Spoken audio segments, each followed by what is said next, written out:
বন্ধুরা আমার সামনে একটা 21 ইঞ্চি সিআরটি টিভি দেখতেছেন। এই টিভিটির দুইটা প্রবলেম আজকে সমাধান করে আপনাদের দেখাবো। দেখুন বন্ধুরা, হরিজন্টাল প্রবলেম হয়েছে এই টিভিটির ওপর থেকে নিচ পর্যন্ত যে একটি দাগ আছে এটাকে বলে হরিজন্টাল প্রবলেম। এই হরিজন্টাল প্রবলেমটি সমাধান করে দেখাবো এবং এখানে যে top position retest line problem দেখাচ্ছে, দেখুন পিকচারের উপরে অনেকগুলো দাগ দেখা যাচ্ছে, এটাকে বলে top position retest line problem.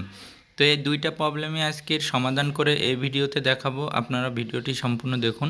তো বন্ধুরা এখানে দেখেন ইন্ডাক্টর কয়েল এবং একটা রেজিস্টার আছে, এটা পুড়ে গেছে। তো ব্যাক সাইডে আমি একটু দেখাই, এই জায়গাটা অনেক পুড়ে গেছে। আমরা এখানে এই সার্কিট থেকে এগুলা খুলে নেব, ইন্ডাক্টর কয়েল রেজিস্টার এগুলো খুলে নেব। দেখুন বন্ধুরা 37 ইউএইচ ইন্ডাক্টর কয়েল এবং 1 কিলো ওহমসের একটি রেজিস্টার, এই দুইটা আমরা এখানে লাগিয়ে দেব।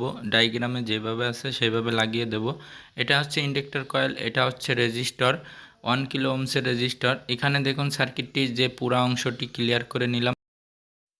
তারপরে আমরা রেজিস্টার ও ইন্ডাক্টর কয়েল এই দুইটা আমরা খুব সুন্দরভাবে লাগিয়ে দিলাম। দেখুন বন্ধুরা, তারপরে আমাদের টিভিটি অন হয়ে গেল। অন হওয়ার পরে যে টপ পজিশনে রিটেস্ট লাইন প্রবলেমটি আছে সেটি আমাদের সমাধান করার জন্য এখানে 100 ইউএফ 25 ভোল্ট এবং 35 ভোল্টের একটি ক্যাপাসিটার থাকে ভার্টিক্যাল সেকশনে, এটা পরিবর্তন করলাম।